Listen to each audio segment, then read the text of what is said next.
Hello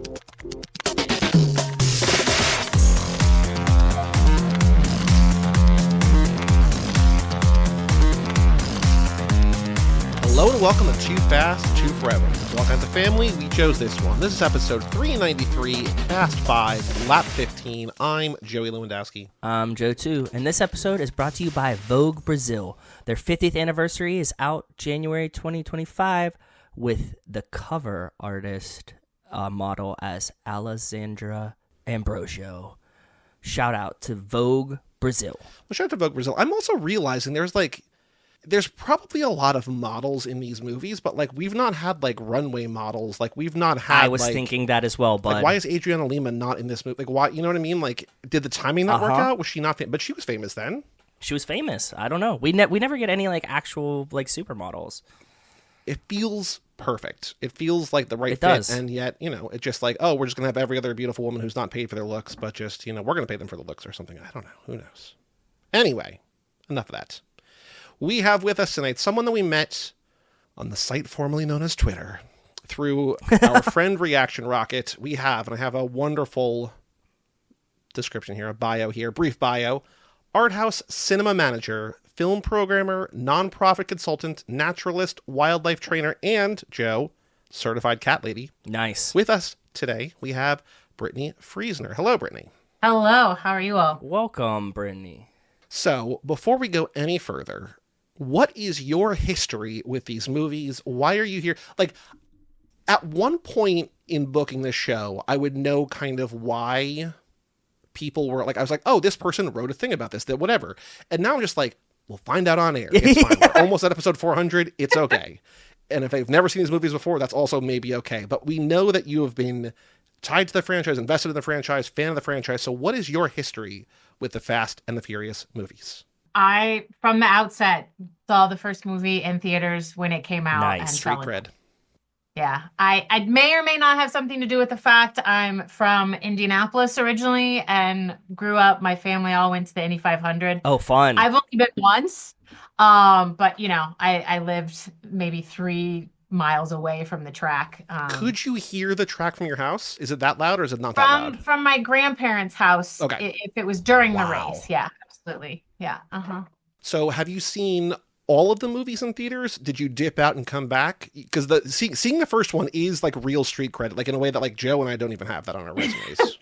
I have seen them all now because the cinema I'm managing director for, we did a Fast and Furious marathon in October of 2024. So any of them that I couldn't remember if I saw them in theaters or not. I mean, I think I did. The only one I know I didn't see in theaters for sure the first time was F9 because I was still being very COVID conscious when it makes sense. Oh, sure. Yep. Mm-hmm. And so I just saw, but I saw it on HBO Max the first day I possibly could, invited friends over, and then, so I was excited to pick that one up at work when I was able to see it in theaters.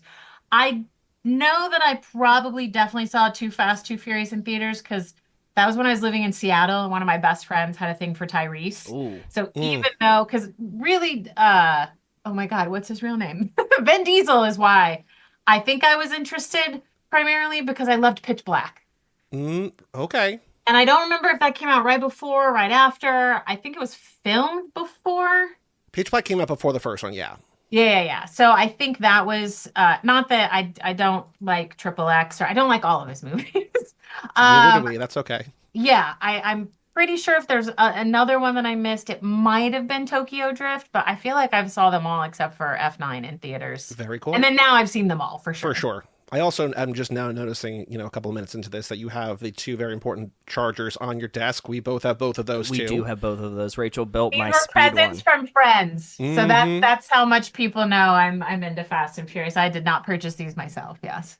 Tell us a little bit about the program that you've done. Have you shown, how many movies have you shown in a row as a marathon? Was it, single admission for, the whole day? What have you brought to this world in terms of your art house cinema, in terms of Fast and Furious? So I work for the Indiana University Cinema, IU Cinema, as we call it. And we have an Arts and Humanities Council and research department that offers funding for interesting research topics and conferences related to that.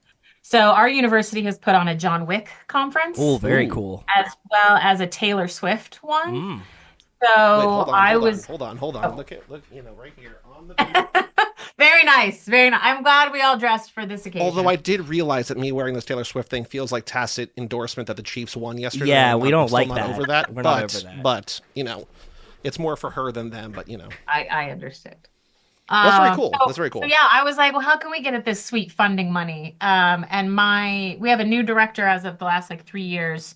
One of the things, now this was not, I was acting interim director while we were searching for a new director. I didn't want to be director, but I was leading our staff along with the search committee that was running the search, and I was doing my own social media sleuthing.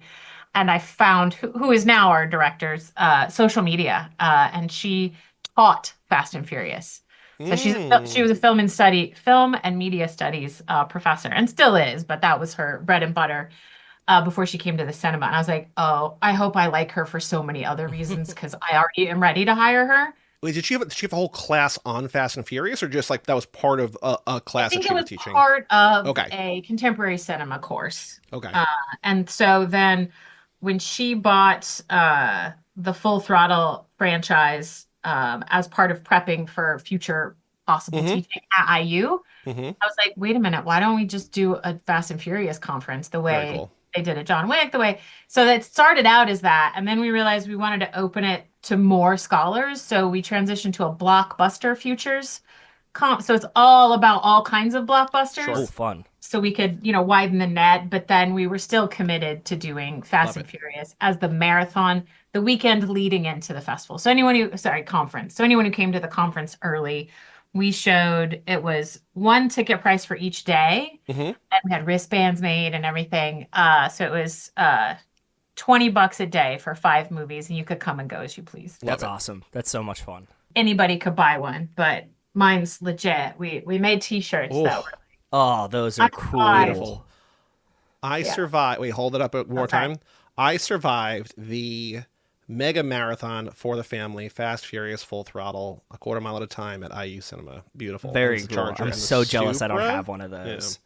Yeah. If I'm able to find any more, I could say. And then we also we play with fonts of movies. Oh yeah. When we make our outreach buttons. For our vision statement is Film for All. So this was one of our outreach buttons passed out this October. So now you were saying before we started, I think it was before we started recording, that or you talked to or you got lumped in with like the Full Throttle research. Like they bought the book for the thing, but like have you met those people? Have you talked to those people? I have not, no. We just tweeted at each other and then they're really good people.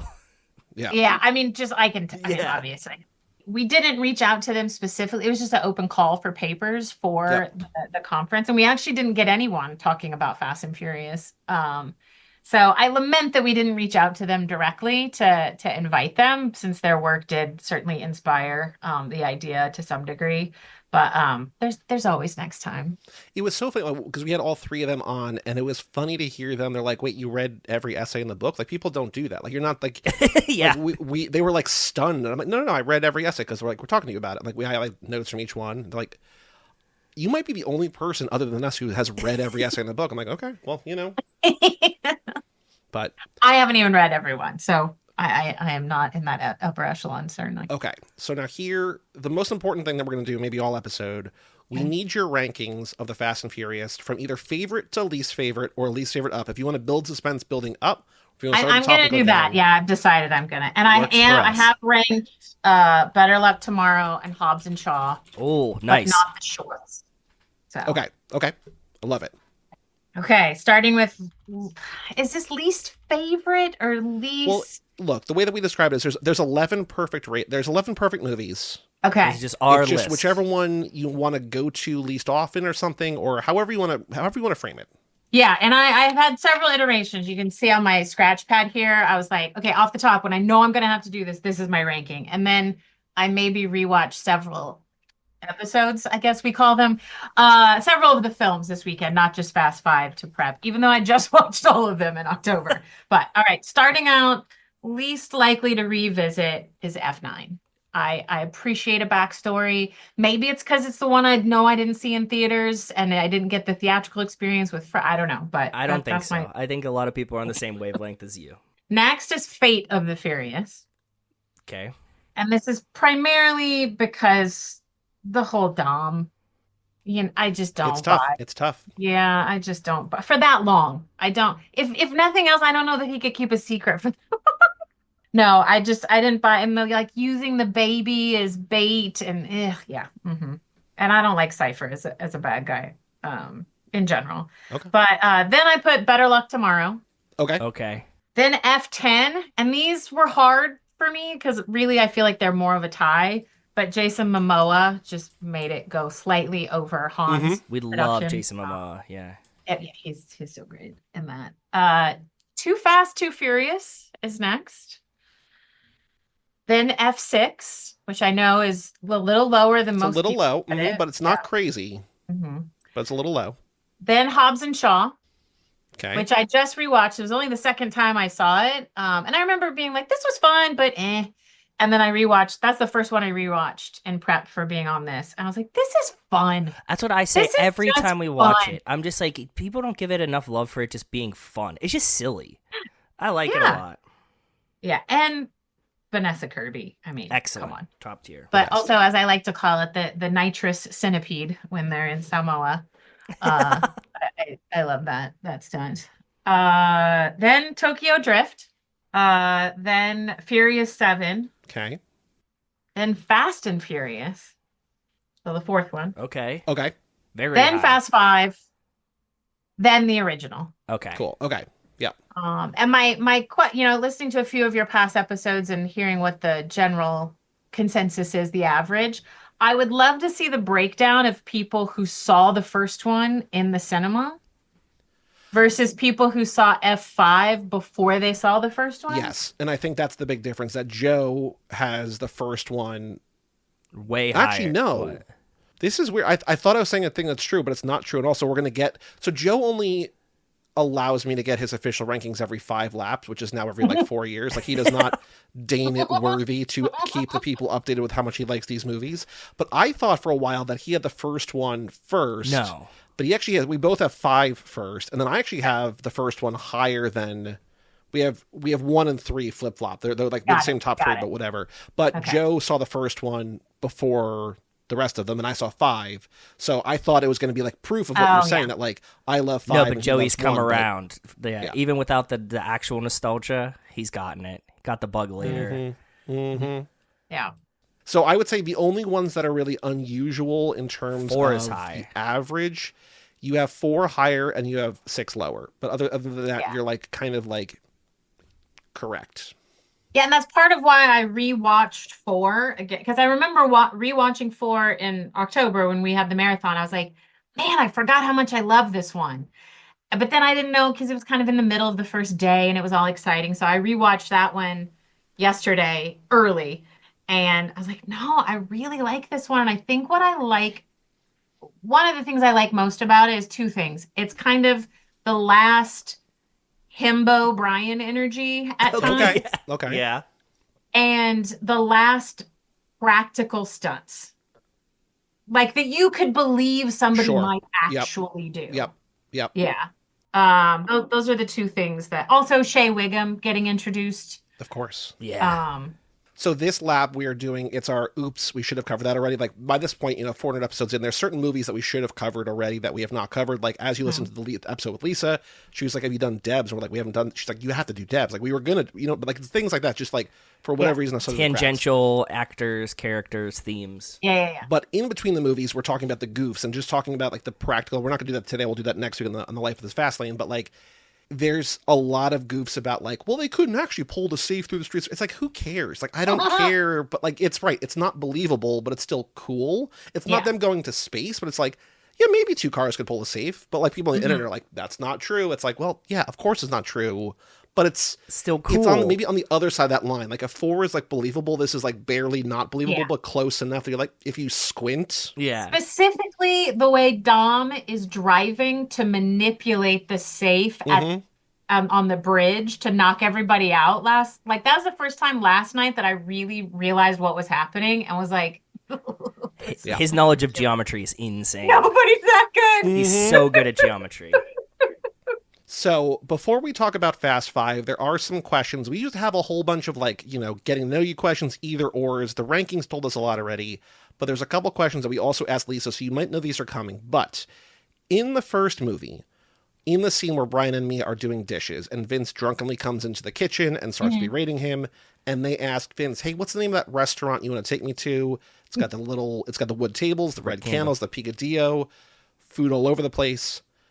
We were taken by that line, food all over the place. So now, Brittany, if we say to you, hey, you're in Indiana, but next time you're on the East Coast, come out, we're going to take you to this restaurant. It's great. It's got these wood tables, these red candles, there's food all over the place. You're going to love it. When you hear that phrase, food all over the place, what do you picture? What conjures up in your mind, food all over the place? Well, when I was listening to the episode with Lisa, the first thing I thought of before she said her response, but was, aligned with hers, was like a buffet. Yeah. But just now, when you were actually asking me the question, I thought about like Outback Steakhouse or whatever that place is where they just crunch the peanut shells and leave them on the ground. Texas Roadhouse. Texas Roadhouse. Yeah. Okay. And there's literally food everywhere. That's what just came to mind when you said that. And they do have the steak container that you can pick your own steak in, too. That's a good answer. Peanuts on the ground and steaks that you can pick out of the refrigerator.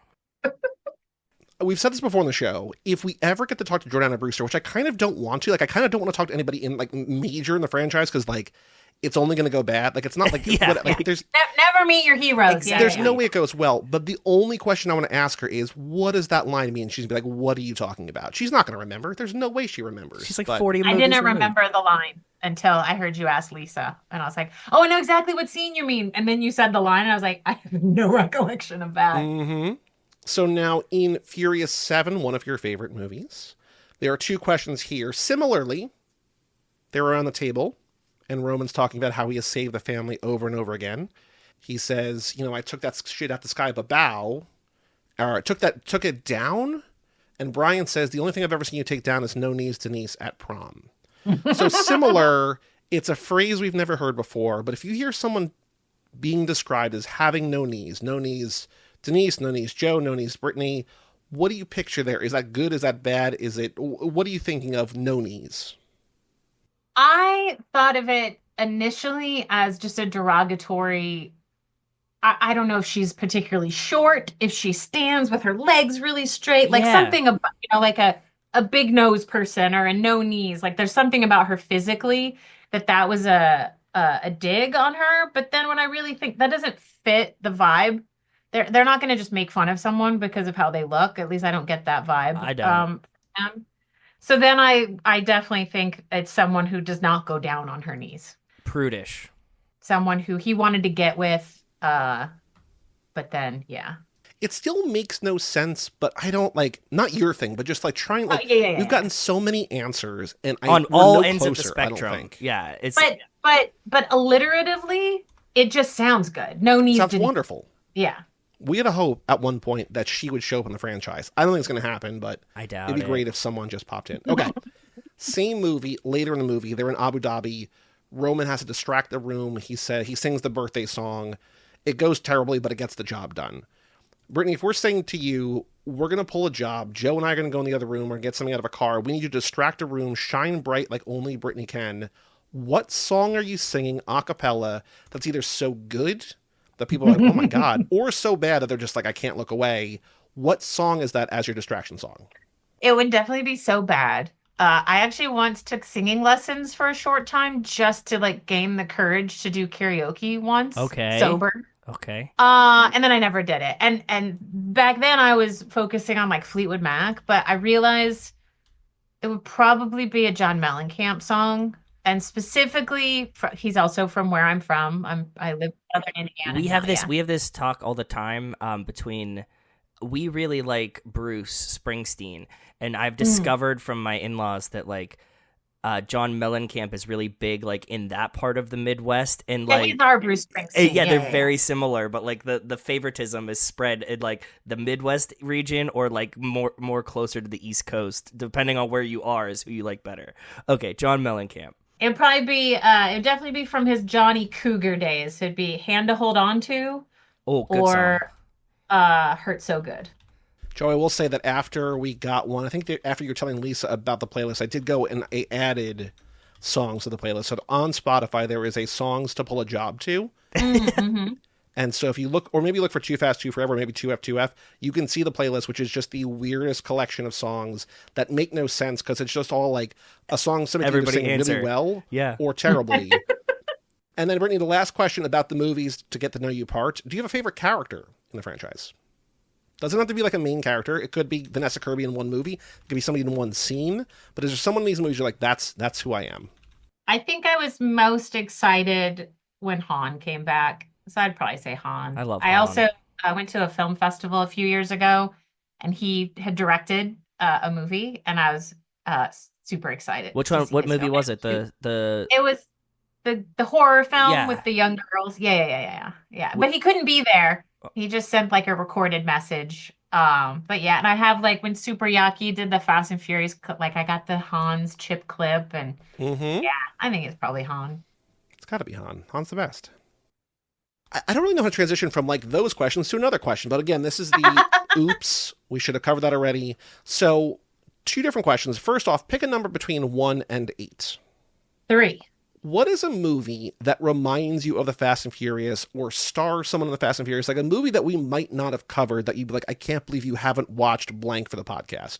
Like we've done most of Vin Diesel's movies, so you don't have to say that unless you don't have a better answer. Like we've done the Pitch Black, we like all the Riddicks, we did all the Triple X's, whatever. But if there's like, I can't believe like this movie is so Fast and Furious. Why have you not done blank? Is there a movie that's out there that you're like, this is like a Fast and Furious movie, but not a Fast and Furious movie? I was thinking about this after having listened to the episode you suggested, and the first thing that came to mind was Magic Mike XXL. Oh my God. Covered that? Okay. We have not. That's like one of my 5 favorite movies. Okay, I just also programmed a series last fall where I also got to show Magic Mike XXL in this. So last semester was one of my very favorite semesters I've ever helped program. It sounds like you were having a ball last semester, which sounds So when we started this podcast, Joe and I started 3 podcasts. They were all going to be monthly. It was this one, it was a Ryan Gosling one, it was a Channing Tatum one. And this one just took off, and so we like paused both of those and we finished through Gosling, but we're just like, we'll never get. But I'm like, we watched all the Channing movies that got to the point where he like was about to break out. So like we sat through like good movies, but also some bad movies, but like small obscure stuff. I'm like, Joe, if we went like 3 movies more, every movie is like a 5-star amazing blast movie, including, I'm like, I want you to watch Magic Mike XXL so bad. We can bring it into here now, bud. We can bring it in here. It's so good. It's so sex positive. It's so much fun. Yes. It's so anti-toxic masculinity. It's great. I love it. Big Dick Richie from Pittsburgh. Yeah. Joe Manganiello's in it too, right? Yeah. Yes. Big Dick Andy Richie. McDowell. Yep. Yes. It's wonderful. That's great. Okay. So then question number 3, you picked a number here, and I think we answered this earlier this lap, but is there something in your life, and might be related to your job, might not be, that you felt like, oops, I should have done this sooner? Like something that you love doing now or you came to later in life that you're like, man, I wish that I did this earlier in my life. There's something that like I love so much now. I wish I did it 10 years earlier. I wish I did it as a kid. I wish I did it as younger, whatever. Is there something that you wish you just got to sooner? Self-love. Okay. Good. Yeah. Amen.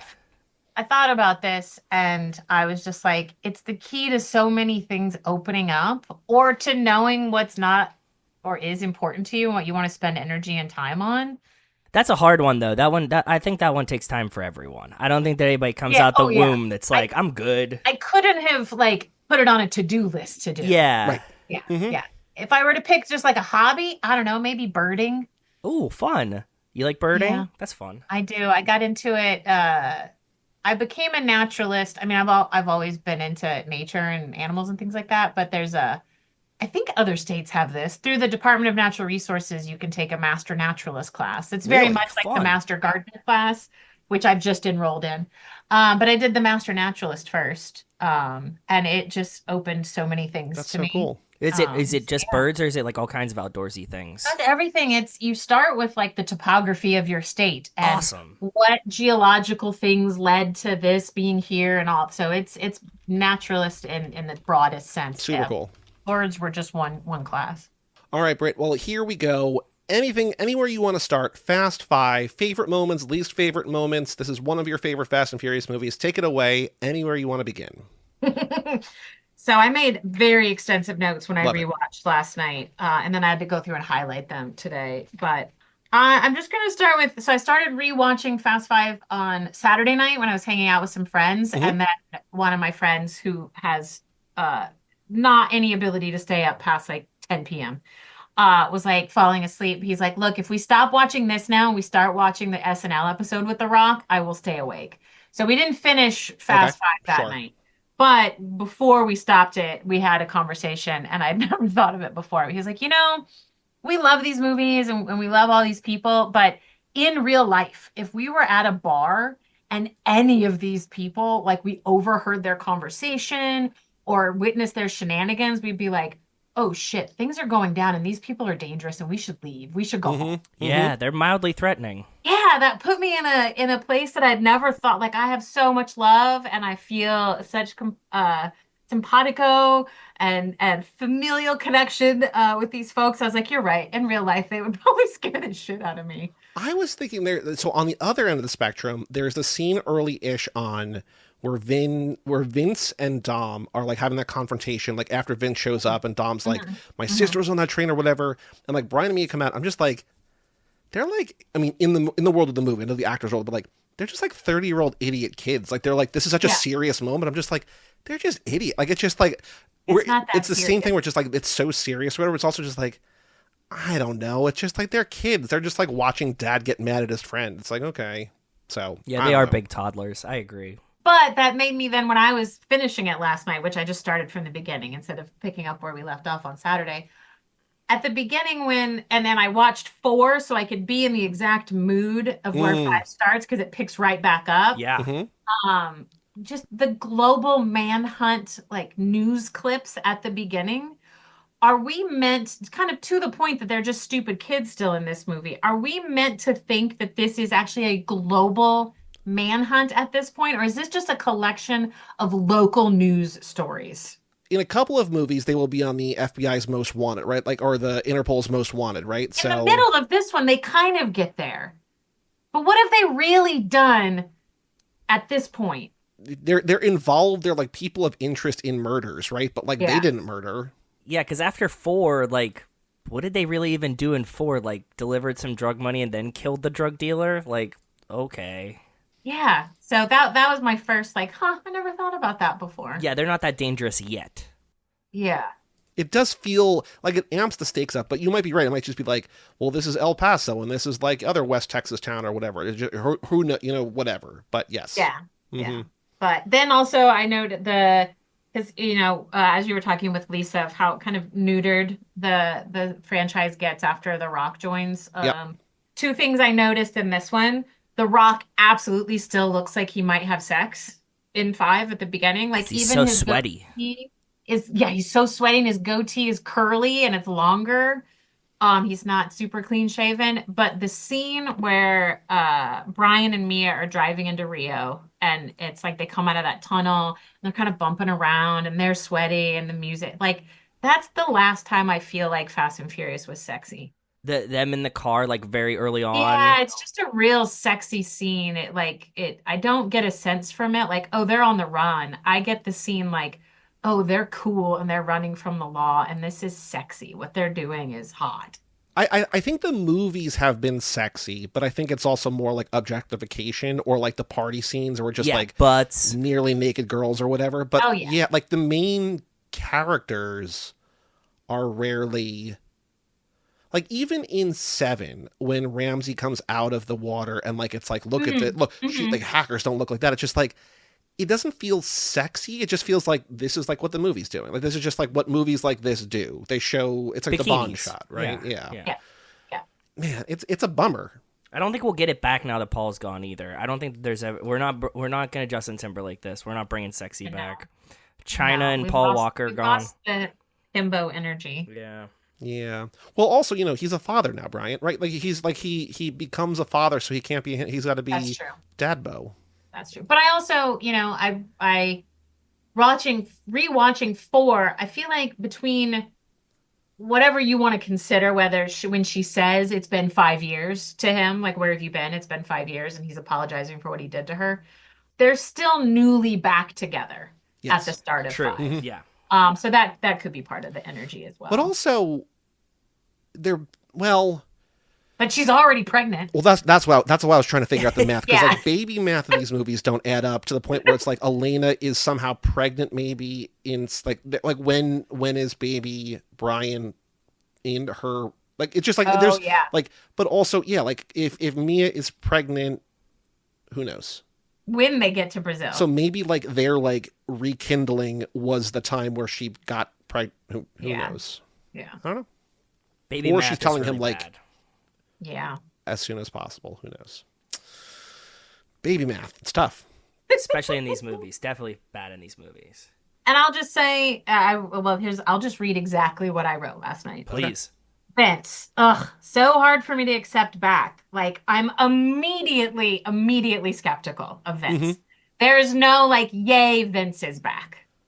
I'm just like, how long before he fucks them over? So here's a question that I was going to ask realized, too. Go ahead. Joe, we should have been asking every episode this lap.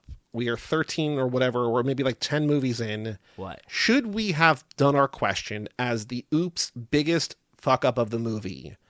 Like, what did the characters do? Because one of my things, I'm like, they should not have trusted Vince. Like, it's like Vince's like endorsement of family feels like that's just who he is. Like, he's always going to be there for people. But like, is that the biggest mess up? Should we have been asking what's the film's biggest oops moment? I told you before. I never see Vince as a villain. One. So I think that you should trust Vince from the rip. Like, I know that it's villain, a bad, but just not trustworthy. No, he's definitely trustworthy because he always has Dom's Even best if interest. he's not trustworthy, though, you can trust him to make poor decisions, though. Yeah, he's an idiot, but I'm saying he has Dom's best interest at heart in his heart. He's never gonna like do Dom dirty. Britt, Joe has been defending Vince for many laps now. We had I'm a still heist waiting lap, for the other shoe to drop. and every movie we had, like, we picked somebody to be on the team, and Joe took Vince, and me and the guests were just like, we would never take Vince on the heist. He's like, you want to get it done, or do you want to have a fun time getting around? We're just like, I don't want him on the team. Brittany, have you ever seen the deleted scenes from the first one where Vince goes through a whole talk at the barbecue about how his mother is sick and he's been visiting her in the hospital? Because it changes the entire film. Oh, okay. Because I have when I bought the set, it was before 9 came out. So I think it's the first 8. But I never even took the plastic off of it. I was just like, I don't think I've seen the extras. It tonally changes the whole movie. Where he shows up to the barbecue and storms off, and then he comes back with his, like, Coyotes Are Us, later, this one, right? yeah. In that same scene where they're at the barbecue, either Vince does, yeah. or Letty says, hey, Vince, how's your mom? Or Mia says, how's your mom? He goes, oh, she's good. And then Dom says, oh, well, we'll pack some food for you to take to her at the hospital. And it's just like, where did this go? Because like there's so much anger in that first movie. It's like, oh, there's like a nuanced character here as opposed to just like guy is mad that prettier boy likes his girl, right? Like it's all right. I'll give it a try. That's why I like to say that Vince is a little bit more complex than we see. So I like to give him the benefit. It's not that I'm like, get the hell out of here. Like, no, what are you doing? I mean, obviously he's letting them stay with him in Brazil and trying to, be a soft landing spot. But I'm just immediately skeptical. Yeah, I think you're right to be. But I was thinking, Joe, about the film's biggest oops moments. Like in the first one, it could be like you almost had me, like Brian thinking like he almost had Dom. Like that's kind of an oopsie moment. Oh, true. I was also thinking though, like in this one, Brian having to make a call, like shitty call O'Connor, is kind of an oops moment. Like again, there's not like oops moments because like it's not like the characters actually have free will or agency. They just written or whatever. Yeah.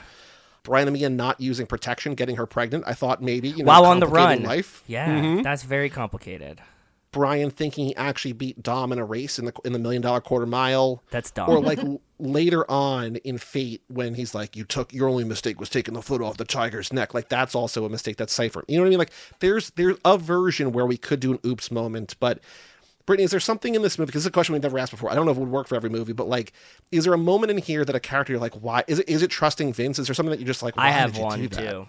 You go first, and I'll think about it. My oops moment is The Rock letting them go, thinking that he has the safe. They're too smart for that. Yeah. They're way too smart for that. He knows that he comes in. He knows these guys are the top guys, and then he's like, okay, go away, and I'll open the safe after you leave.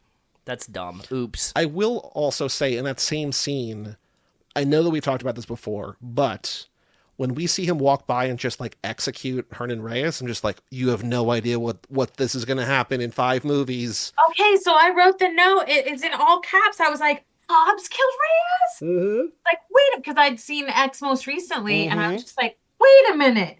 Is Jason Momoa's character's whole everything a lie? Doesn't he think, or is he just their crew? No, because in the credits scene when he like calls him, he's like, you're, like, you know, they were the ones who like, you know, blah blah blah, but you're the one to pull the trigger, and like that's why he's coming after Hobbs too. So there was supposed to be, Got it. though Okay. there probably The interquel movie that we the thought. interquel Hobbs movie. Yeah. Got it. I would say for me, I thinking that it's one last job. Ever. Pretty big. Just ever. Stop even saying that. It's like, come on. Fair. Very fair. It is funny to be like, $100 million would, you know, it buys you peace and quiet for a while. Be like, well, you know, they missed the bullets. They got that itch. But also, like, somebody's not going to come after you. Come on. True. They're going to know exactly who did it.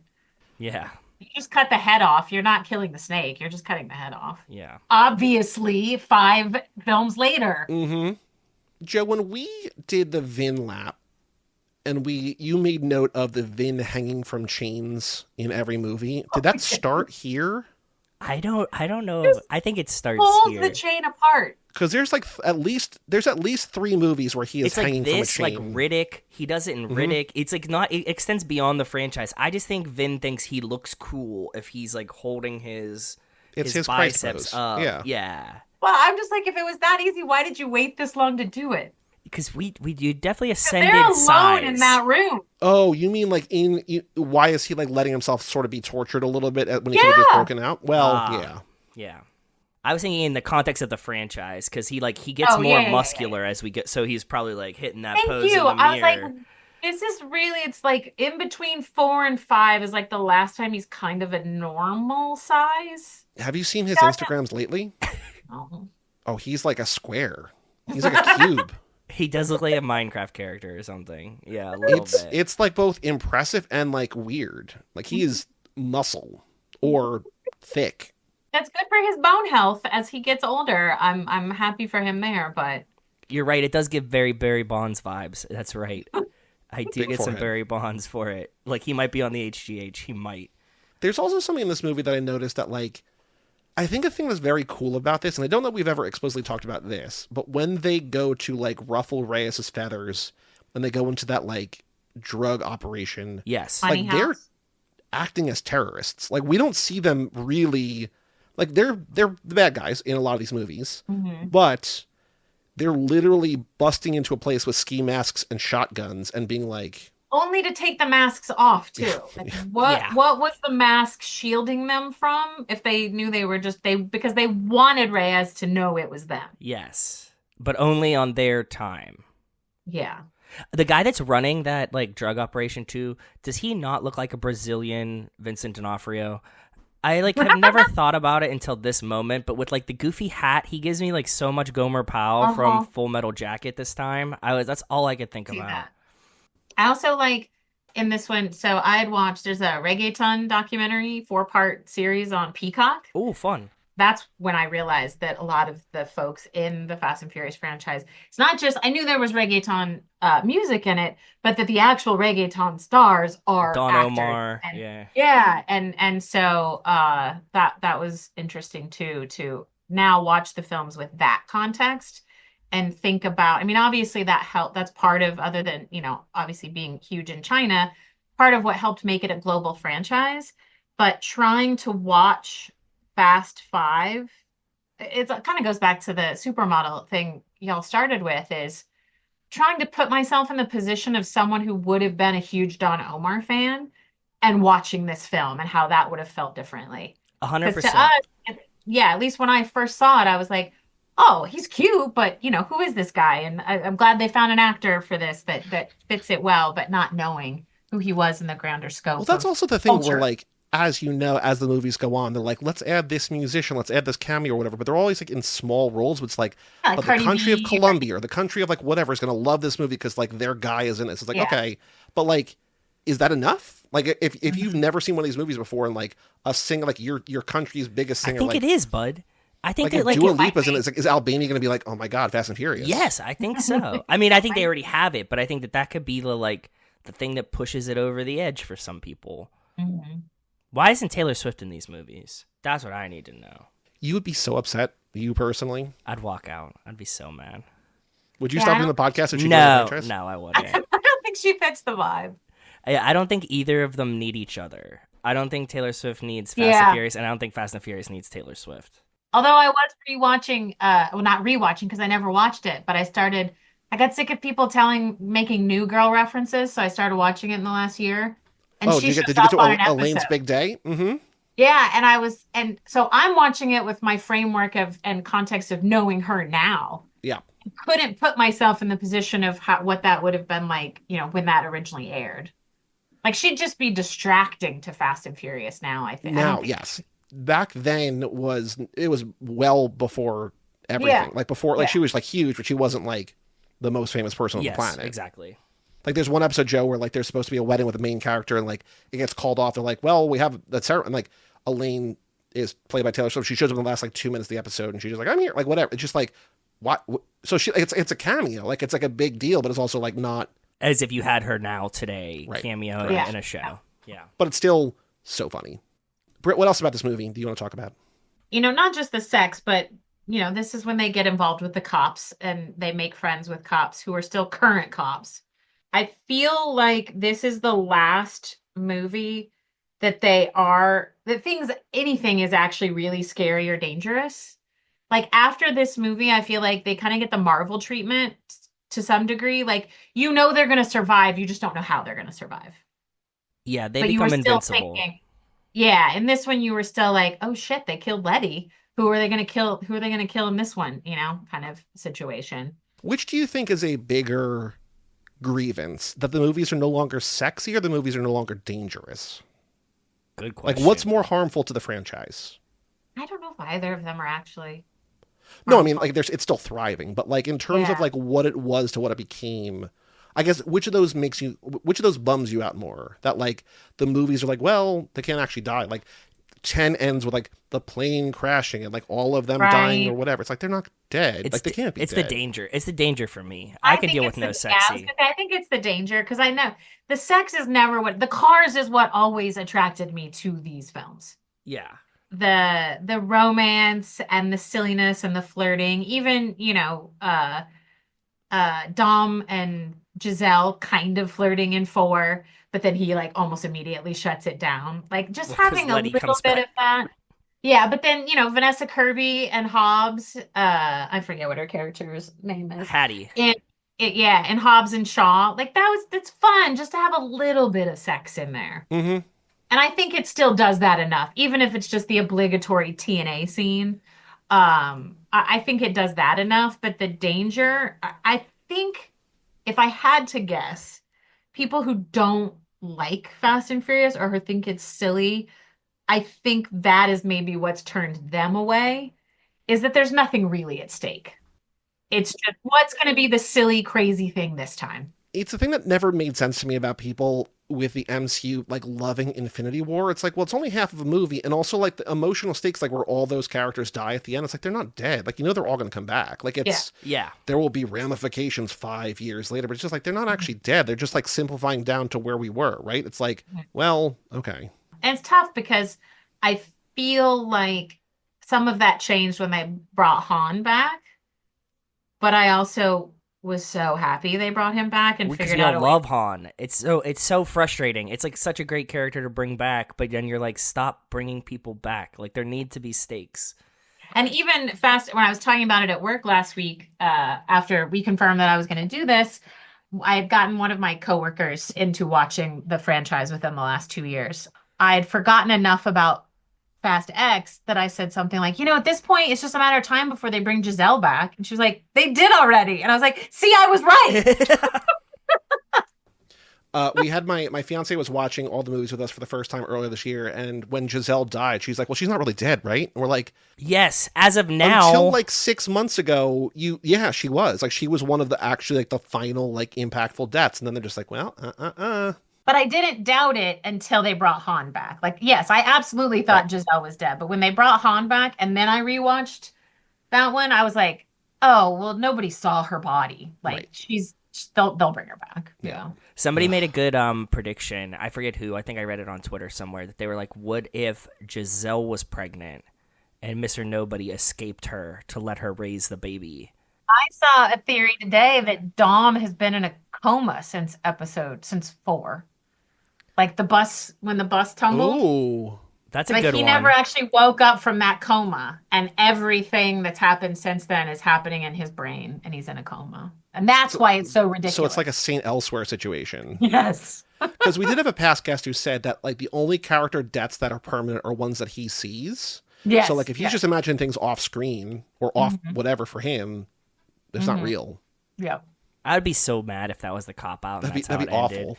I would then I would quit. I would quit the podcast. I would be done. that would be the last straw. Yeah. Judge, while Britt looks through her notes, Judge, you seen new things this movie this time Just around? because we talk so much shit on them for like never doing a callback that's correct, is the remote control situation with Tej driving the car in this one and then us going to 10 and him having like mini Tej the car, is that actually a callback? Should we give them credit for that one? No. Because like they flub these so hard every single time that they have an opportunity to just alley-oop a callback. They don't do it. I was thinking this time because like the same sort of thing happens in Ocean's 11 where they put like a chip cart in the vault, but like the gymnast is in there and like he Yes. pops out. I'm like, Yes. it'll be cool if they just have like a person in the box as opposed to just like, the car. Or if that car was Little Tej, I'm like, we knew Little Tej was Little Tej, but like. Just because it's like this is 5 and 10, right? Like we've connected them with Dante now. Yes. So I was hoping that they did, but I'm with you. I was giving them credit where they maybe shouldn't have gotten it. Because if it was a callback, they'd be like, oh, that's like the time we did it in Brazil or whatever. But they fumbled those too, so it could have been. When they're essentially trying to draw out Hobbs's crew to the street race, and Dom does his touchdown Jesus, this is Brazil. Elena's wearing his cross. And in that moment, the first time I saw it, I'm sure I thought, oh, well, she's trying to, this is like mental warfare. Like she's trying to be like, I got this. This means something to you, doesn't it? That pisses you off that I have it.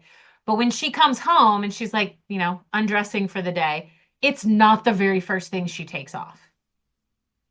She like takes off her shirt, then she takes off something else, and then he like, puts her up against the wall. So I'm like, are we supposed to think in that moment that that's when they've already like, they've had a connection now? I mean, obviously they had a connection when the standoff is happening in the favela. But I thought it was interesting that if she's just wearing it as a prop, I would think it would be the first thing she takes off when she comes home from work that day, and it's not. No, I don't think so, dude. Because like I don't think that I think like just technically, I don't think that she would take the necklace off first. Yeah, so I don't think that it's a prop. I think she's wearing it. There's some kind of sentiments there. Okay. But I don't know how deep they actually lie. So she didn't just wear it to try to get in his brain. No, she has some No, kind of that's like what I'm saying. That's what I'm asking. Is I agree. I think at this point she's already somehow like got a little bit of a crush on him. Yeah, there's something deeper there. Yeah. It's not just copping, just like being a cop messing with him. And is this the last one? Again, I apparently have the brain of a goldfish because I just rewatched these on like 6 months ago. But is this the last one where this many of them race for fun? It kind of stops here. Yeah. Yeah, I think this is the last one. Like the race for fun, even though it's not really fun in 6, is him racing like Letty's memories back in her, kind of, right? Like but that's also not really for fun. Mm-hmm. Yeah. Like, this is the last time they're like kids being kids and just racing cop cars because it's fun that we stole cop cars and we're going to race each other in this $1 million quarter mile. Well, that's the big thing. Like the movies just get so serious. Mm-hmm. That this feels just like we're just taking down a guy. Yeah. And we also get like, this is the first one where we get fan favorite Diogo where we don't even need to see the race. We just know Dom wins. Yeah. They just come back with there's not even a race to show. It's just we're gonna race. Okay, I've never lost. I'm Dom Toretto, and then the car pulls up.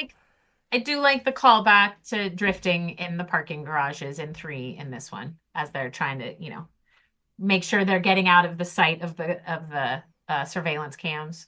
That is fun. I felt like that. Those were fun.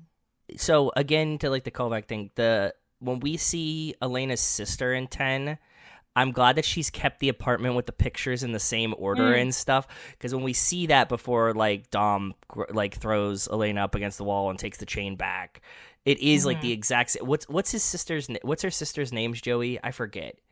Played by is it Isabel? I think it's Isabel. Isabel. That makes sense. But she's like living in her apartment and she like hasn't changed like any of the decor. Isabel Neves, yeah. Yeah, and I'm like, that's pretty cool. Like, you guys definitely kept that straight. So we always have this thought that, like, did anybody that's writing the current movie go back and watch the previous movies? Because sometimes it feels like they haven't at all. Because they'll just, like, leave, like, way open stuff on the table.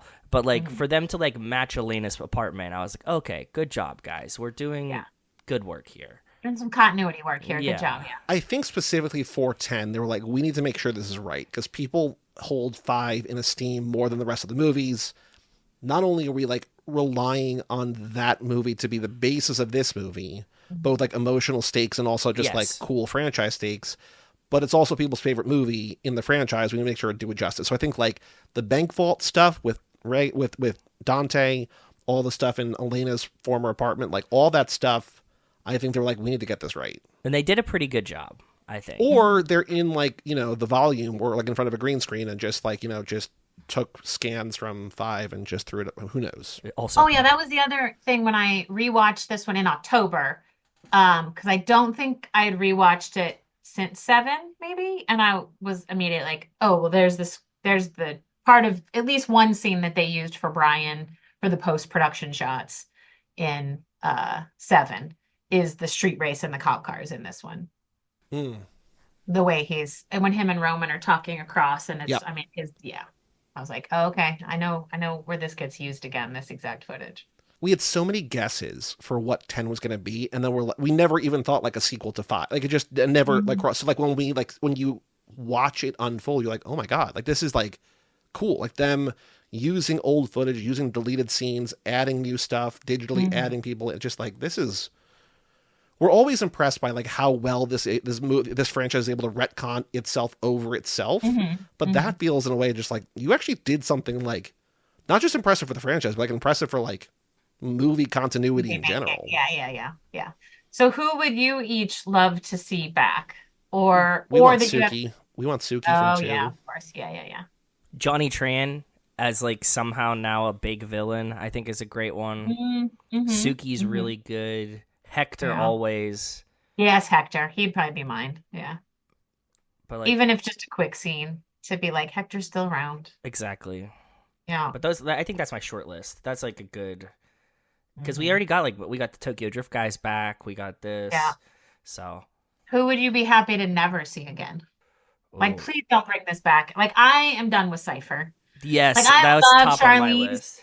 Theron, but I'm done with like her haircut in the like I'm just like here's another question we used to ask, we no longer ask. Do you prefer the dreads from 8, the Karen cut from 9, or her sort of more normal? I mean, the more normal one in 10 I think is the best one, but do you like the white girl dreads or like the weird angular cut better? No. If you had to pick one, I have to pick between those two. I can't pick the 10 one. No, because 10's obviously, because like again, Charlize is one of the most beautiful women on the planet, and yet they've decided to make her look like this. Culturally appropriating twice. Yeah, well, once. Yeah. I feel like she pulls off the dreads more though. That's fair. Yeah. They're distracting in a different way. Like she looks like a little Lego person in when she's in the see-through box. Yeah. That haircut, like But as soon as I saw the first time I saw it, I was like, oh, they're not. Don't they know? But I think they're doing a Gone in 60 Seconds is what they're doing. They're doing a nod to Angelina Jolie and Gone in 60 Seconds. I could see that. That's what I always tell myself to feel a little bit better that makes you feel better about it. Yeah. Sure. Yeah. Yeah, and then the only other thing I wrote is as soon as the minute Vince says I got eyes on Mia, I'm like, oh, you're dying. So I wonder if I went back rewatching them thinking only of the moment for the people I know who died, like what happened that I knew that character was going to die before they died. in the first movie, did Jesse sign his death warrant when he drove off in his car? Like what At moment in the first Rainforest? movie? Yeah, when he Yeah, loses and then absolutely. just drives off instead of like handing the Yeah, car you're like, over. he's out. Yeah. My friends were still torn about that, even to like recently. They're like, "Why did he let him race this car?" I'm like, "Come on, guys. Like, Brian should have never let him race Johnny Tran. That's just like step one. Don't let him race Johnny Tran." You know he couldn't handle it. Come on. $200,000 under this hood. Come on. I am going to drive. I can't remember what kind of car it is, but partially inspired by Fast and Furious. There's one of those like traveling drive a race car for a certain amount of money Nice. thing. So I'm going to be doing that in April. And I picked a car that was closest to a car that might be in Fast and Furious. That's fun. Is it held at the Indianapolis Motor Speedway? No, I wish. No, it is held though at some racetrack just north of Indianapolis that apparently is where some of the IndyCar drivers will practice when they can't fun. beat the track. Yeah. That's really cool. Those are like really cool things. My friends like the track day type situations, so Yeah. that is pretty cool. You know who I was particularly fascinated by this time around, and I'm not sure why, other than I think I'm intrigued by the fact that they just never come back, and I know that like he moves on, but like Hobbs's two fellow DSS agents, I'm like, these guys have like competency. They were there for a reason. They're mostly good at their jobs, even though they missed the one thing that he immediately finds. But I was just like, I really want to dig into these guys when we get to this minute in like 15 years or whatever, whenever we get there. But at one point, he mentions one as Wilkes, and I'm like, in my head, I was like, is the other guy named Booth? I'm like, is it like a John Wilkes? And it's not. It's not. Okay. But I looked on IMDb. I did not look up Fernando Chen, who plays Wilkes. But the interesting thing about him, and I don't know what this means, and I didn't dig further, because I kind of want to let the mystery be, is Fernando Chen is credited as Wilkes, but parentheses on IMDb, as a different name. And I don't know what that means. Like the actor's name is different. I don't know. So he might have an alias that he goes by for acting, but his IMDb page hasn't caught up. Or he found out that someone else in SAG had the same name and he had to add like a middle initial. But like usually in that case, it'll be like as Fernando X Chen yeah, or that's whatever. true. And it just says different just name. says as a different like name. A mystery. Weird. And I don't think it means Wilkes is different because he's playing Wilkes. I don't know. Like I should have done a little bit more research, but I'm just like, I want to just let this sit and not know. That's really fun.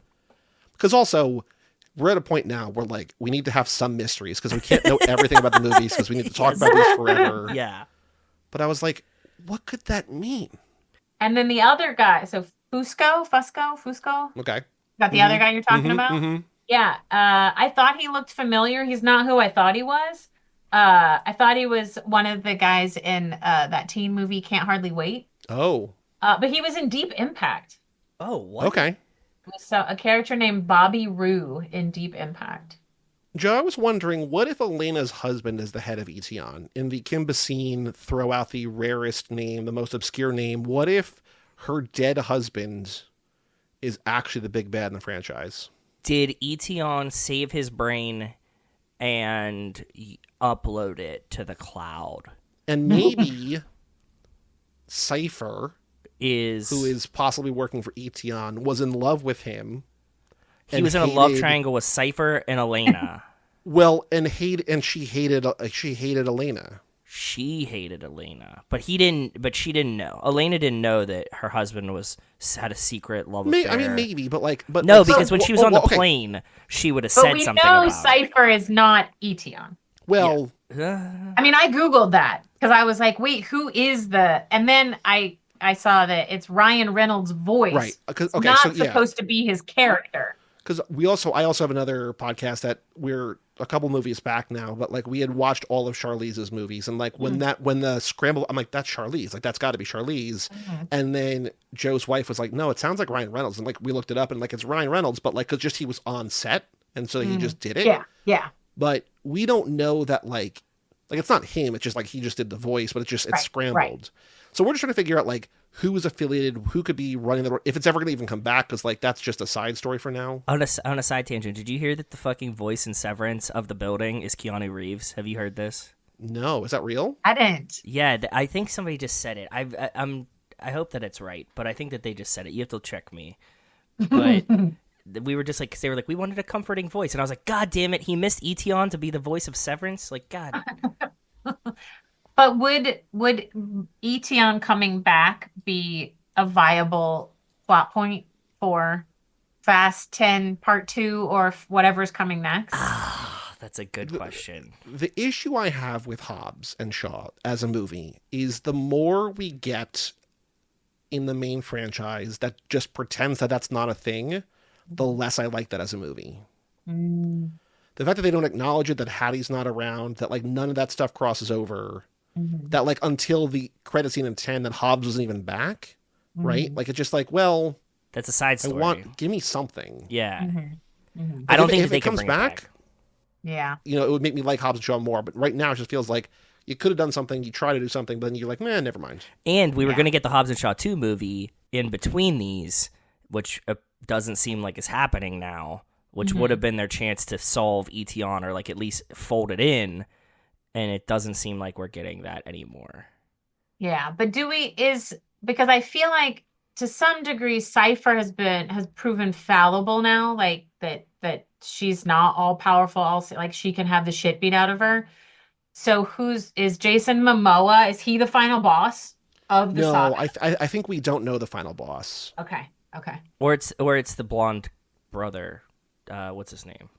Jack Reacher. Yeah, Jack Reacher. Or it's Jack Reacher. Like they're gonna sell us that he's the final boss at the end somehow. But because like that's the thing that we like over the last few years have like really lamented. It's like they've been trying to seed a story and like a villainous hierarchy. And they've like kind of done it, but not in a way that's actually going to pay off. Like it feels like they're doing it to never end. Yeah. And it feels like Universal and Comcast or whatever, just like this, we got to call it. Like you get one more. Yeah. It's like a soap opera, like an ongoing thing where it's just like there's more and more up, but like now it's just like, well, we need the most up, and it's like, well, how do you end it? Where do you go? What do you pick? But have you all talked about before the Jurassic World Fast and Furious crossover that was supposed to happen? Supposed to happen? Oh, it was like, I shouldn't say supposed to. It was an actual legit true like I don't know if it was focus grouped, but there was, can we figure out a way to cross these two franchise? And it was an idea that was on a table at some point as let's explore the feasibility of And then this. we just got the trailer at the beginning of 9. Well, there was, so when we were guessing 9, before every movie comes out, we do like a, what do you think? Like we go through this whole long list of questions, we guess and see if we're right. We're like always wrong. But I was like, imagine if they start and says like, if there's like just like dinosaurs and says like 65 million years later, then we see Domino Racetrack. And so when we see F9, it opens with a 6 We're minute sitting next to each other. short film. And I'm like, Joe, It's happening. did I get it right? And then like it wasn't, but I was just like, I cannot believe this like Hail Mary insane thought was almost about to come true, and it did not, but it was close. Because I remember like in the Sony leak, like 12 or 15 years, or like 10 years ago, 12 years ago, whatever, there was like that 22 Jump Street Men in Black crossover that was supposed to happen. Yeah. And that, because it was leaked, they scrapped that. But like, I love like mashing up like IPs like I would that. love Just it. do it. I would love it. Yeah. Do you know anything about it? Like, was it going to be? No, I'm Googling right now. It looks like, well, someone describes Jurassic World Dominion as Jurassic Park meets Fast and Furious, but this was at least 3 or 4 Fast and Furious ago. I wonder if it was somebody just dumb like us that got in like charge of the surveys, and they were like, "What if we cross this with Jurassic Park?" And somebody came out of the surveys and was like, "They asked me if we could cross Jurassic Park and Fast and Furious." It's just like my dumbass idea that I added. It was like a bonus question at the end of the survey. You know, There is so apparently during this was from 2021. Justin Lin in a press conference was asked if there might ever be a Fast and Furious Jurassic World crossover movie since they're both Universal. And he said, I never say never to anything. I feel like there's actually an exec conversation and this just also happened. Well, they have to, right? Like there's. How can we make more money? I mean, that's the bottom line. Yes.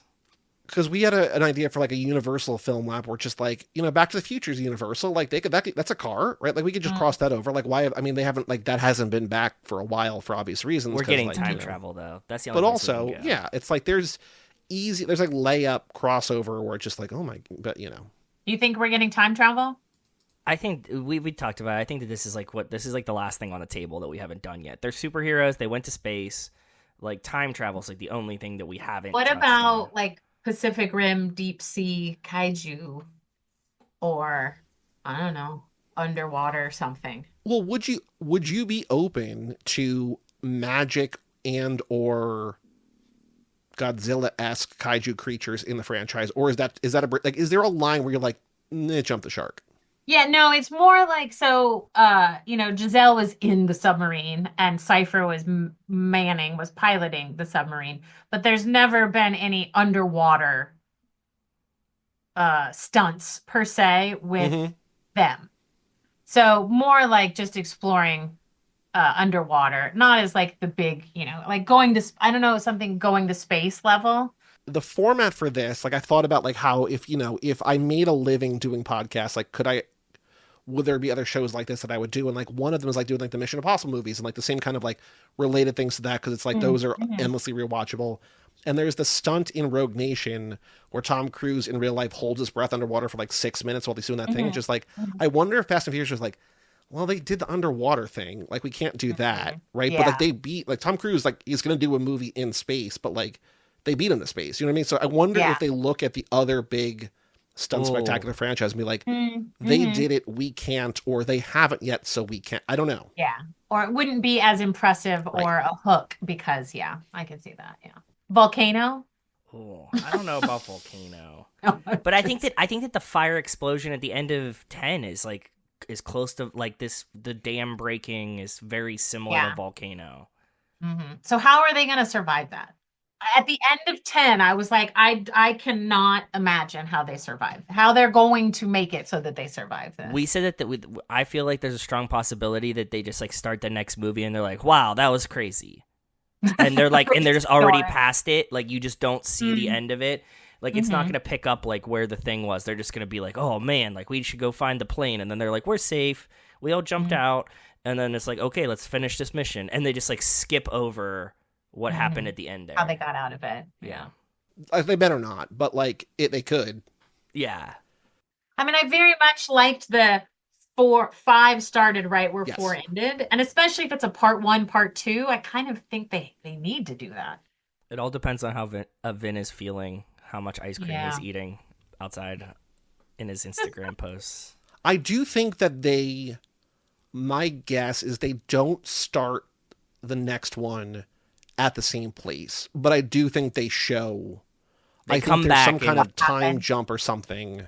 They wrap it up nicely, or in They some go back and way. they show how people got out of that, like how the plane didn't actually crash with them in it, and like how they didn't drown or get burned up or whatever in the dam. Like, but I don't think we start there. I don't think so either. I don't think that they'll throw us back in that heavy off the rip. We have to see that they're safe and then backtrack. I'm with you, Joey. I think it's going to be disappointing, but I think that that's what it's going to be. And so now it's officially 2026, yeah? The goal is for the 25th anniversary next June. Okay. Because when we first planned we were waiting, because originally it was supposed to come out in 2024. I don't know. I don't know. Yeah, so anymore. whenever, I think our first hope was that we did our marathon the year the final, or if it's going to be the final, came out. And then Right. I read they pushed it to 2025. I was like, oh, that's great. Then we'll catch everybody up. And then they'll be ready for it to come out in 2025. And then I just read a few days ago that now it's pushed to at least 2026. Yeah, they're just shooting now. Yeah. If you remember, like the Super Bowl weekend in 2020, they had like a party in Miami where they showed the trailer to 9.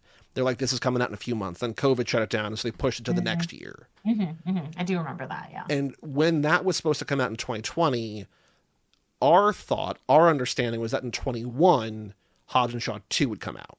Because that was greenlit the year before. Because Hobbs and Shaw came out in 19, and it was And enough we of thought a we hit. were going to hit at least the Marvel thing of you get a Hobbs and Shaw, you get a Fast and Furious every other year. Every other, yeah. And then we were like, okay, then 10 would come out in 22 or whatever. But then 9 was delayed till 21.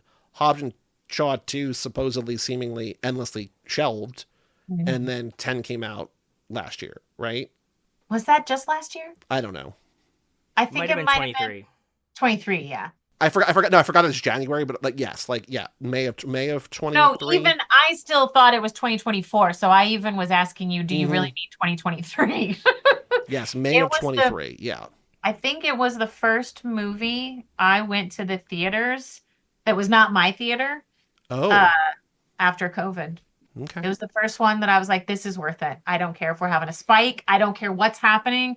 I am not seeing another Fast and Furious movie in the I theater. think our first one back was F9, where we Mhm. were like, we're vaccinated, we're Yeah. around friends that we trust or whatever.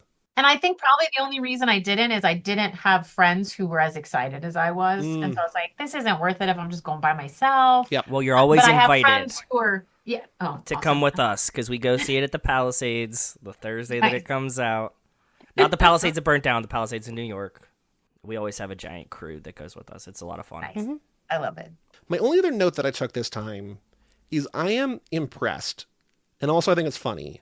Like they're showing how good Hobbs is, but like Dom has such a head start on him running through the favelas, and Hobbs just like beelines and just like jumps through that window and just like makes up all the ground. Like he's like 15 or 20 seconds behind Dom, and immediately is just like, no, I'm just gonna tackle you. Like it's just like, oh, like he just figured like Dom's like running zigzags and whatever, and like, no, Hobbs is pretty good at his job. Pretty good. Yeah. I do love also that they didn't make it seem like Dom wouldn't be like, what the hell is that coming out? Like he does that, like, and of course he still lands and he's fine.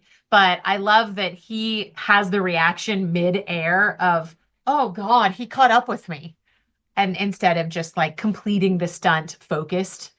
Do you have other notes, other thoughts, anything else you wrote about this movie that you want to cover? Don't think so. I'll go back over. I cut all mine in as we went, bud. Britt, while you look in your notes, I just got an email, Joe, from a drive-in movie theater sort of near me that on their opening weekend in April, they're showing The Wizard of Oz and Willy Wonka. The on new drive-in one or the theater, old which is one? The one we covered, the one that other show covered on our feed. Yeah. Was that us or was that not us? I don't remember the bit for that one. I think it was us, but I don't remember. But that's pretty cool to have Wizard of Oz and Willy Wonka on the big screen with Mike TV in person. Oh, no way. He's still alive? Paris Themin, Mike TV in person. Wow, that is really cool, actually. Pretty cool. Yeah. My only thing is why did they bring Eva Mendes back in the post credits to then do nothing with her? She's raising Ryan Gosling and her children. Not in real life. It is weird. Well, because you also know that like Michelle Rodriguez didn't know she was still alive until she saw this movie in theaters. Like they didn't tell her that they brought her back. So like that whole scene is so weird. Yeah, I was just it seemed like a hanging chad. Yeah. You know, like when is this going to get picked back up? It's going to be weird when Hobbs or doesn't was come back this to the just a goof? movies. So is he really not coming back? We don't know. I don't know. Because I thought after the whole Golden Globes thing, which was awkward, that he was Dwayne. like, no, he's not leaving, or you know, everything's fine, nothing but love. Where's Hobbs and Shaw 2 at, String? I will say the other thing I thought of while watching this with friends, because and then we cut to the SNL with The Rock. I do think The Rock could actually be president. Not that he'd do a good job, not that like I think he is the Arnold Schwarzenegger who has citizenship that could actually I could see America elected. Did you watch Young Rock? No. That's the whole premise of Young Rock. The It show. is? Yeah. It's like Yeah, the that whole he is backstory president. is that he's becoming president or is president. Yeah. And he's Is telling the that- story is of his that life. propaganda? Is that like, you know? We really thought that he was going to run when he put out Young Rock because it felt like too on the nose. But then, Well, there was a time for like a couple of years on the show, we were saying, is Dwayne Johnson running for president? And then one of our listeners wrote in just like, I am so bummed out about politics. Please stop talking about presidency. Like, I don't want to hear this. and we're like, Yeah. yeah, And so true. we stopped, but it's just Yeah. like, But then You he know? made Young Rock, and he was the premise is that he's the president. So Yeah. we're trying to be president. Yeah. yeah. So Well, and the president in Idiocracy. Yeah. Yeah, as a professional wrestler. Yeah, I could see it. I just feel like, you know, in terms of him neutering himself to some degree, like, is this maybe truly an end game for him? He said no, but then he also said some like weird political shit at one point. So like I don't know. Yeah. But I think he has the charisma. He has the height. Yeah. He doesn't have the hair. But I hope he comes back to the franchise though. If I do even just too. for a payday, I think it would be nice. So do we think there's 2 left or just 1? They said 2. I think 1. Movies? Yeah, well, I'm if you're gonna go to 3 parts, then why isn't it 11 and 12 instead of part 2 of 10 and part 3 of 10, or is it gonna be 10 part 2 and 11? I don't know. Like, what's the thought process behind Well, because making? it was always, quote unquote, always supposed to be 2. And then on the red carpet for this, for 10, Vin was like, I'm thinking it might be 3. Like, no, it can't be 3. Like, that was never enough. You can't just say on the red carpet, like, people love this so much, it's going to be 3. It's like, we want it to be 3, but like, you can't just, I do think Vin just says things. Because like every other episode, we go through his Instagram posts and just read them because they're a gold mine of wonder. And recently he's just like, I got Comcast saying we got to make the people proud and the people happy. And it's like, I got Universal over here saying like, bring in like what? It's just like, no, you don't. Like, it's maybe, but I think he's just like drumming up audience inspiration for a thing. Yeah, he's just running a bit. That it's like Fast and Furious 50 and he's got a beard and it's white. It's never a last ride. I think they're gonna have to like stop for a little bit and reboot. That's always what my thought was. They stop for a little bit, they reboot. Baby Brian and the children take over. They're the new crew. You get a cameo of Vin. Oh, more than a prequel of like bringing back Jacob and him young. Yeah, I could see that. That's what I always imagined what was happening. Is like Fast they and started Furious: The Next introducing Generation. children. Yeah, yeah. Brittany, you ready to find out which Fast and Furious character you are? Sure. So, as you heard on the episode, we have a 7-question quiz. Each question has 6 multiple choice answers. There's no wrong answers. You can either explain your answer or not, let the mystery be. But we had found quizzes like this online, and we're like, we can make a better one. So we made a better one. Nice. So there are, I think, 25 different character options. We have not gotten all of them. There's some that are more common than others, but let us find out which Fast and Furious character you are. Question number 1. How fast are you? NASCAR, roller coaster, Lamborghini Murcielago, Toyota Prius, Vespa, or Razor scooter? Was there something between Lamborghini and Prius? Nope. Okay, Lamborghini. Okay. Nice. Question number 2. How furious are you? The Hulk, Kylo Ren, Christian Bale on that one movie set that one time, Mel Gibson, Charlie Brown, or Jack McBrayer? I think I'm Christian Bale. Okay. I can be pushed, but generally speaking, Britt, we're having a barbecue. How are you helping? Are you on the grill? Are you saying grace? Kicking back with a beer? Babysitting? Being the entertainment? Or sneaking a snack? Probably sneaking a snack. You've got time to kill. What are you doing? Grabbing a bite? Working on your car? Hanging with friends? Drinking a beer? Working out? Or doing some work on your computer? I'll go with drinking a beer this time. Describe your wedding. I'm never getting married. It's just me and my partner. It's us and our families. It's a backyard country affair. Everyone I know is there. I don't remember. Never getting married. You just won the lottery. What are you buying? My own garage, a private plane. I'm gambling it all away. My childhood home, a fleet of cars, or a new life. As a representative answer, I would say my own garage, but what I mean is like my own greenhouse. That works. Yep. We've morphed that into be like your own space to do whatever. Yes. Final question to determine it all. What is your drink of choice? Belgian ale, Corona, something fruity, water, whatever's cheapest, or just one of whatever you're having. Corona. From the very first question, every question just cemented more and more. There's a couple people that are close, but you are Roman Pierce. Nice. The world might see you as a joker, but you know the truth. You're a double alpha who just knows how to have a good time. You use humor to put others at ease, but you've got more going on in your head than most people give you credit for, even if your mouth does get you into trouble from time to time. You're loyal to a fault, and you know your family needs you, despite what their jokes might say, and you drive like the wind blows. I would never have ever guessed it, but most of that does describe me. It's beautiful. You're Roman. Yeah. All right. That's gonna. Now I'm gonna have to watch them all with that in mind. Well, also, like you said, your friend has a thing for Tyrese. Like maybe this opens up like some questions. Who knows? You know what I mean? I will also say, and I've said this before on here, when I saw Furious 7, I saw it at South by Southwest at like one of the very first screenings in the world, and Nice. he was there, and like everyone left the stage. The audience was rapt. Like everyone was just like, I don't know what's going on, but this guy can hold a crowd. And it was fascinating. So he is also Roman. He is Roman. I mean, in real life and on screen. The further we get into these movies, I think they just become the actor, right? Like it's just like he's just Tyrese. Yeah. Mm. All right, let us do the final game. This ain't no 10-second race, aka boy do we have a podcast for you.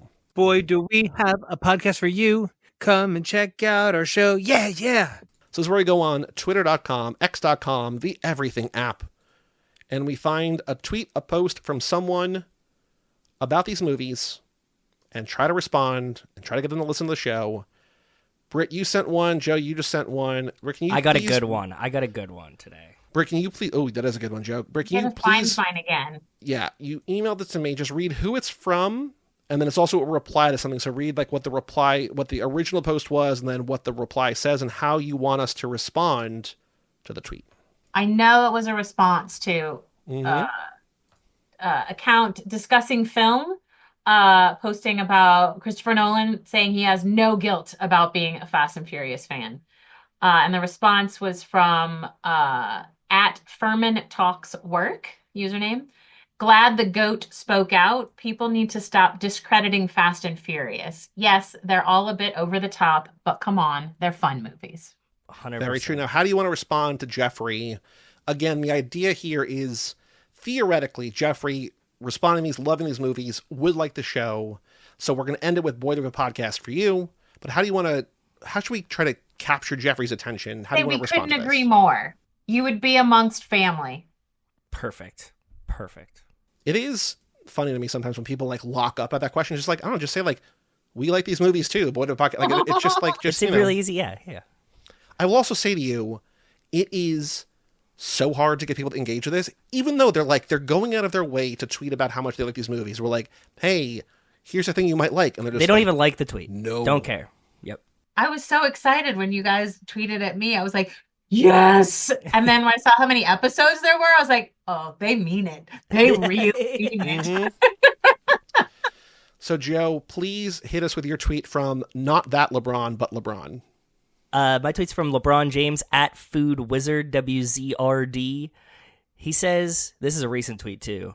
I want the Fast and Furious by Jurassic Park crossover. I need to see The Rock punch a T-Rex.